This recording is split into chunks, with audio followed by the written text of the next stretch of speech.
안녕하세요. 반갑습니다. 코인공학TV의 코인공학입니다. 이번 시간은 코인공학적으로 비트코인을 분석해보는 시간, 코인 투자 이론편 첫 번째 시간입니다. 과연 비트코인은 어떠한 코인인지, 비트코인은 무엇인지에 대해서 함께 알아보는 시간 가져보도록 하겠습니다. 요즘 비트코인에 대해서 한 번씩은 다들 들어보셨을 겁니다. 비트코인. 비트코인은 과연 어떤 것일까요? 제가 드리고 싶은 말씀은 단순히 예전에 얼마였고 지금 얼마고 앞으로 얼마만큼 오를 거니까 사세요. 이런 이야기는 아닙니다. 비트코인은 왜 생겨났으며 어떠한 발자취를 남기며 걸어왔고 앞으로 어디를 향해 나아가나 이런 이야기를 함께 나눠보는 시간 가져보겠습니다. 목차 보시겠습니다. 먼저 비트코인이 무엇인지에 대해서 간략적인 내용을 다루고 여기에서 나온 비트코인의 특징을 정리하겠습니다. 과거, 현재, 미래에 대한 비트코인의 흐름을 짚어보고 다음으로는 비트코인 수합 분석. 수합 분석이란 마케팅에서 쓰는 분석 전략입니다. 장점, 단점, 기회, 위협 네 가지를 분석해 보도록 하겠습니다. 마지막으로 1번에서 4번까지의 내용을 바탕으로 결론을 정리하겠습니다. 비트코인이란 무엇일까요? 여러분들은 비트코인에 대해서 어떻게 알고 계신가요? 엄청나게 많이 오른 코인? 지난번에 샀다가 다들 많이 물렸다더라. 사기다. 10만 불 간다. 1억 갈 거다.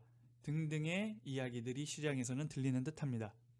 그러나 이런 이야기들이 무엇이 맞다 틀리다 말씀드리기 전에 전반적인 내용을 함께 훑어보시죠. 비트코인은 그럼 누가 만들었냐? 사토시 나카모토라는 가명을 쓰는 사람에 의해서 만들어졌습니다. 사실 가명인지 사람인지도 모르는 상황입니다. 2009년 비트코인에 대한 자신의 논문을 발표하면서 비트코인은 세상에 나오게 되었고요. 현재 수많은 암호화폐 중에서 시가총액 1위에 자리하고 있습니다. 암호화폐 전체 시총에서 비트코인의 시총이 차지하는 비율, 바로 도미넌스는 41.65%입니다. 현 시가총액은 434빌리언 달러, 한화로는 569조 원입니다. 참고로 이는 삼성전자 시가총액의 약 1.37배 정도 되는 규모입니다. 비트코인의 1일 거래대금은 삼성전자의 1일 거래대금의 약 2배에 육박합니다. 비트코인은 총 통화량이 2100만 개로 제한되어 있습니다. 현재 90% 정도가 채굴이 완료된 상황이고 나머지 10%가 모두 채굴되는 시점은 대략 2140년도를 예상하고 있습니다.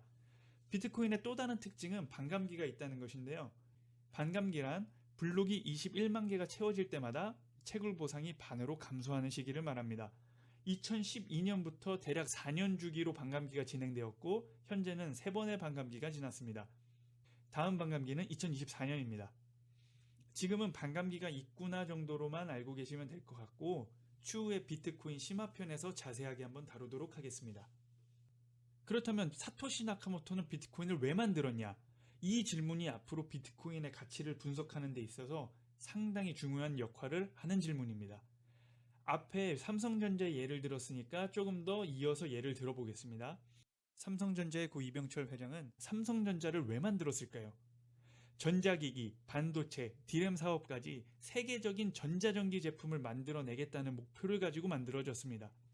그런데 삼성전자가 이런 상품들을 만들어내지 않는다면 또는 앞으로 만들지 않을 거라고 한다면 삼성전자가 과연 가치가 있을까요? 삼성전자의 가치가 사업적 목표를 얼마나 잘 달성하느냐에 있듯 비트코인 또한 비트코인의 목표를 얼마나 잘 달성하느냐에 그 가치가 결정되는 것입니다.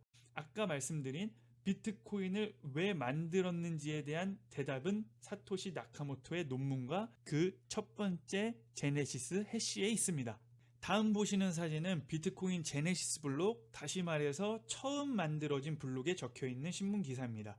참고로 블록은 블록체인 할 때 그 블록이고 이는 쉽게 말하면 거래 장부 정도로 볼 수 있습니다.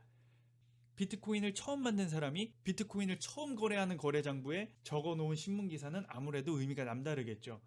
신문기사를 살펴보면 2009년 1월 3일자 신문기사입니다. 더 타임즈, 은행들의 두 번째 구제금융을 앞두고 있는 영국 재무장관이라는 신문기사입니다. 이 당시는 서브프라임 모기지 사태로 시작된 글로벌 금융위기가 한창이던 시기입니다. 이때 자주 쓰인 키워드는 대마불사, 영어로는 too big to die. 다들 한 번씩은 들어보셨을 겁니다. 바둑에서 쓰이는 용어지만 경제 분야에서는 덩치가 너무 커서 무너질 경우에 큰 경제공황으로 이어질 가능성이 있다. 그래서 쉽게 무너지게 놔둘 수 없다는 의미로 쓰입니다. 한창 세계적으로 금융회사와 금융시스템에 대한 불신이 팽배하던 시기로서 사토시 나카모토는 이 불신에서 시작된 중앙 서버나 신뢰 기간이 없는 완전한 탈중앙화 시스템의 필요성을 제기한 것입니다. 우리는 이를 비트코인에 대한 사토시 나카모토의 논문에서 알아볼 수 있고요. 다른 말로는 비트코인 백서라고 부릅니다. 저는 이 백서가 굉장히 중요하다고 강조하고 싶은데요. 우리가 투자하기 전에 보는 사업계획서, 투자계획서, 또 투자 후에 보는 분기 연간 보고서와 같이 코인에서는 백서가 그런 중요한 가치를 가지는 문서입니다. 구독자분들도 본인이 투자하시는 코인의 백서에 대해서는 한 번씩 꼭 정독해 보시기를 추천드립니다. 정독이 힘드시다면 제 채널에서 시가총액 1위부터 50위까지의 코인들을 백서 중심으로 다루는 코인 투자 이론편 프로젝트를 진행하고 있습니다. 함께 하시면 좋은 정보 얻으실 수 있겠습니다.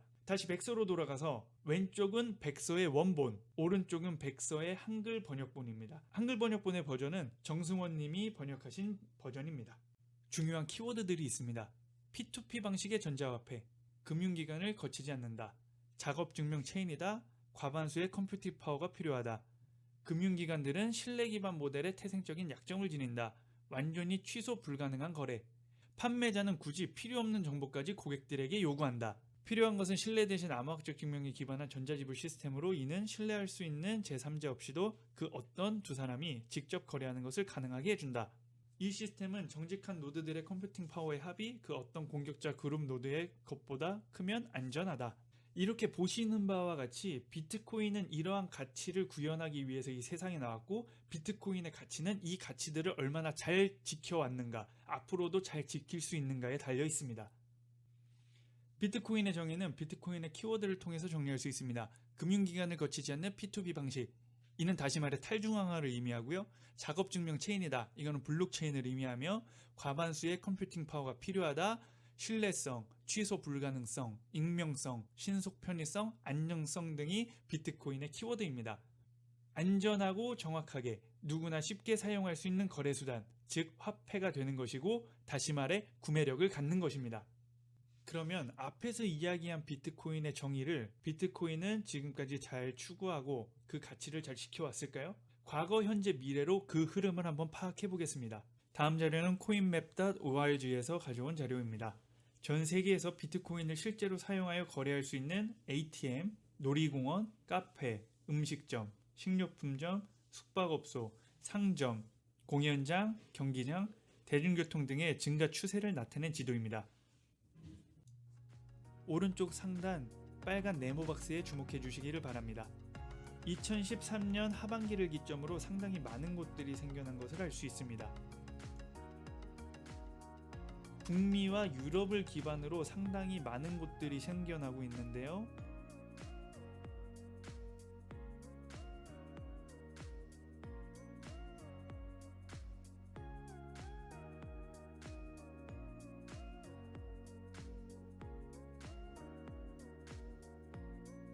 자료를 준비했을 당시가 2022년 6월 29일이었는데 이때 29,802곳의 상점들이 있었습니다.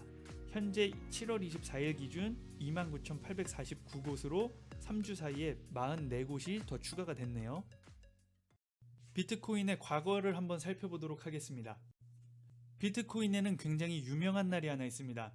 비트코인을 아시는 분들이라면 한 번쯤 들어보셨을 유명한 얘기인데요. 비트코인 커뮤니티에는 비트코인 피자데이라는 것이 있습니다. 이 사건은 페네츠라는 영국인이 2010년 자신이 가지고 있던 비트코인 10,000개로 실제 상품을 구입할 수 있을지 없을지 하는 궁금증에서부터 출발했습니다. 당시 비트코인 10,000개의 가치는 약 $40였고 현재 비트코인 10,000개의 가치는 $228밀리언, 하나로 2,988억입니다.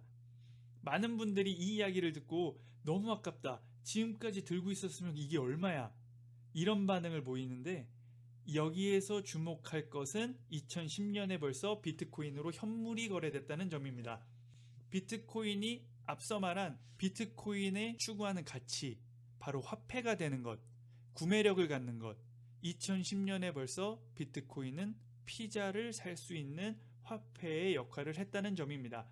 예를 들면 제가 지금 비트코인 10,000개로 피자 2판을 산다 그러면은 제가 바보겠죠. 제가 페이퍼 클립 10,000개로 피자 2판을 달라 그러면 과연 저한테 피자 2판을 팔 사람이 있을까요? 아마존 최저가 기준으로 페이퍼 클립 10,000개면 약 120불 정도가 나옵니다. 120불이면 피자 2판을 사고도 한참 남는 돈이죠. 그러나 120불의 가치가 있다고 해서 페이퍼 클립 10,000개가 120불은 아닙니다. 페이퍼 클립 10,000개를 받아줄 수 있는 피자 가게는 거의 없을 것입니다. 그러면 제가 이번에는 120불어치 금을 가지고 피자 2판을 사겠다고 하면은 피자를 팔겠다고 하는 사람들이 줄을 설 겁니다. 이것이 바로 화폐의 역할이고 비트코인이 가야 할 길인 것이죠. 이것이 바로 페이퍼클립과 금이 다른 점이고, 비트코인은 적어도 페이퍼클립보다는 더 많은 가치가 있고 화폐로서의 역할을 하는 것이죠. 이것은 블록체인이라는 거래 장부에 쓰여진 실제 피자 거래 해시 기록입니다. 2010년 5월 22일 11시 16분에 거래가 완성이 됐고요. 거래 수수료 0.99 비트코인을 포함한 10.99 비트코인이 전송이 됐습니다. 한국에서도 비트코인은 현실에서 사용되고 있었습니다. 코인플러그는 ATM 전문 개발사 효성 TNS와 손잡고 2014년 3월 아시아 최초로 비트코인 ATM을 서울 코엑스에 설치했었습니다. 이 영상은 비트코인 입금, 출금하는 방법이 나와 있습니다. 한번 함께 보시죠. 이 영상은 2014년도 영상이고 당시 비트코인은 한화로 70만원 정도 했습니다.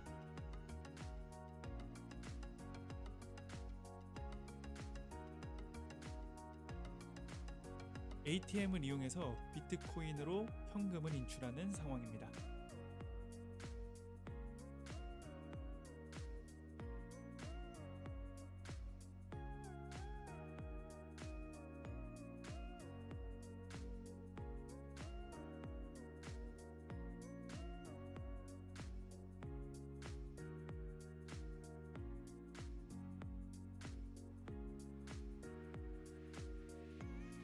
이번에는 현금을 입금하고 비트코인을 받는 상황입니다.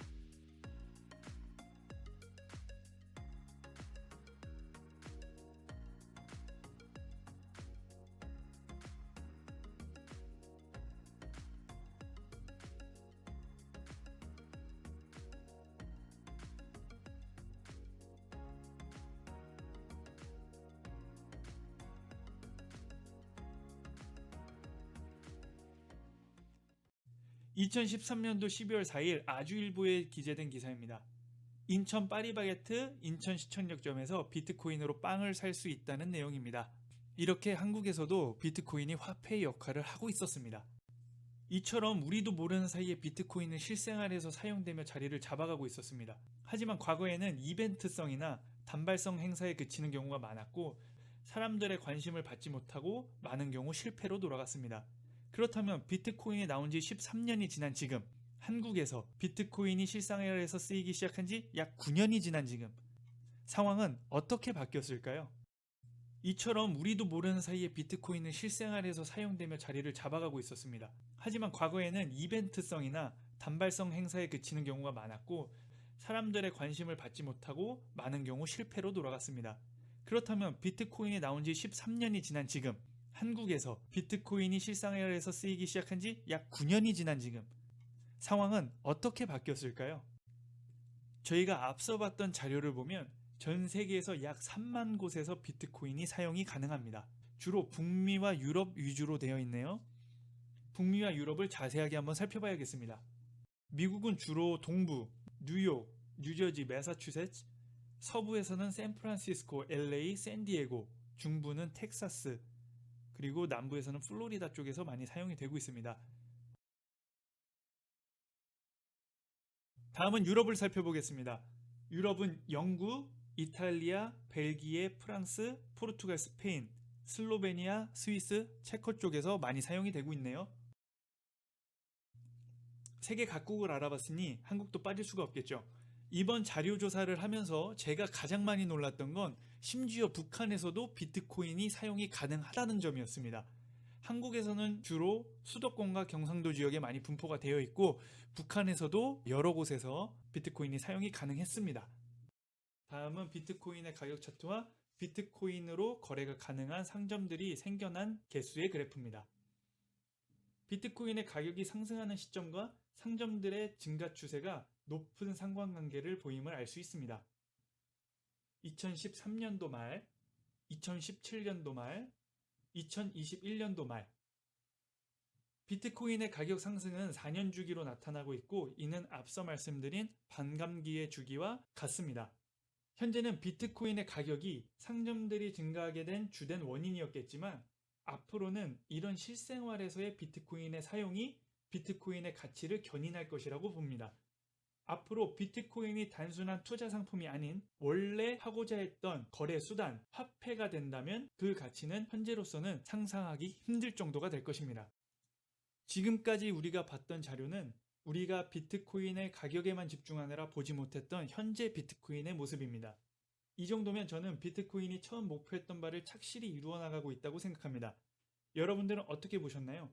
또한 여러분들은 미래에 비트코인이 어떤 분야에서 더 많이 사용될 거라고 생각하시나요? 비트코인의 활용 가치는 얼마나 많아질까요? 미래에 대한 내용은 이 질문으로 대신하겠습니다. 여러분들이 댓글로 비트코인의 미래에 대해서 한번 의견을 나눠주셨으면 좋겠습니다. 그러면 비트코인이 투자 가치가 있느냐 없느냐를 분석하기 위해서 수합 분석을 진행하겠습니다. 수합 분석은 주로 마케팅에서 사용하는 분석 방법인데요. 크게 조직이 가지고 있는 내적 조건인지, 조직이 갖고 있는 외부 조건인지, 목표 달성에 도움이 되는지 방해가 되는지로 나눕니다. 목표 달성에 도움이 되는 내적인 조건을 강점이라고 부르고 목표 달성에 방해가 되는 내부 조건은 약점, 목표 달성에 도움이 되는 외부 조건은 기회, 목표 달성에 방해가 되는 외부 조건은 위협이라고 부릅니다. 앞으로 시총 분석 프로젝트에서는 이 방법을 주로 사용할 계획입니다. 먼저 강점입니다. 비트코인의 제일 큰 장점은 그 출생에 있습니다. 최초의 암호화폐라는 점, 이 강점을 바탕으로 제일 큰 커뮤니티를 형성하고 있습니다. 앞서 말씀드린 대부분의 키워드들이 비트코인의 강점이 될 것입니다.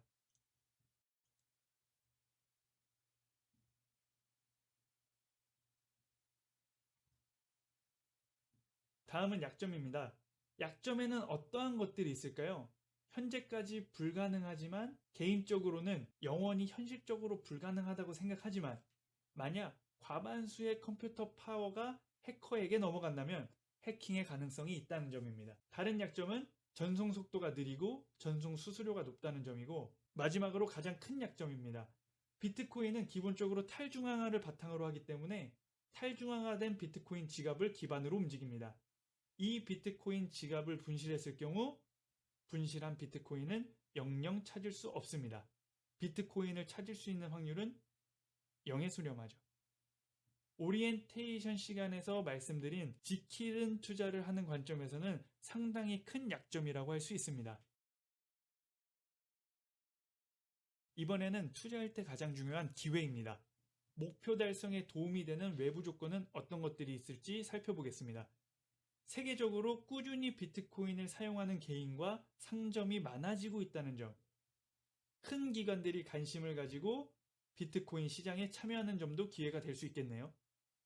비트코인 ETF 등 비트코인을 기반으로 한 금융상품들도 기회이지 않을까 싶습니다. 제가 생각하는 제일 큰 기회는 구매력 측면입니다. 물론 단기간에서 보는 구매력 보존은 아닙니다만 비트코인이 기준 화폐로 쓰이는 세상이 온다면 비트코인의 구매력은 보존될 것입니다. 제가 보는 비트코인의 가장 큰 의미는 여기에 있는데요. 바로 구매력 보존. 단순히 총 발행량이 정해져 있거나 희귀성이 있기 때문만은 아닙니다. 제가 2015년, 2017년에 비트코인을 공부하고 투자했던 이유도 바로 여기에 있습니다. 그 당시에 저는 이렇게 생각했습니다. 나중에 비트코인이 더 많은 곳에서 쓰이는 날이 온다면, 비트코인이 주된 기준 화폐가 된다면 나는 얼마만큼의 비트코인을 가지고 있는 사람이 되고 싶은가? 바로 이 생각이었습니다.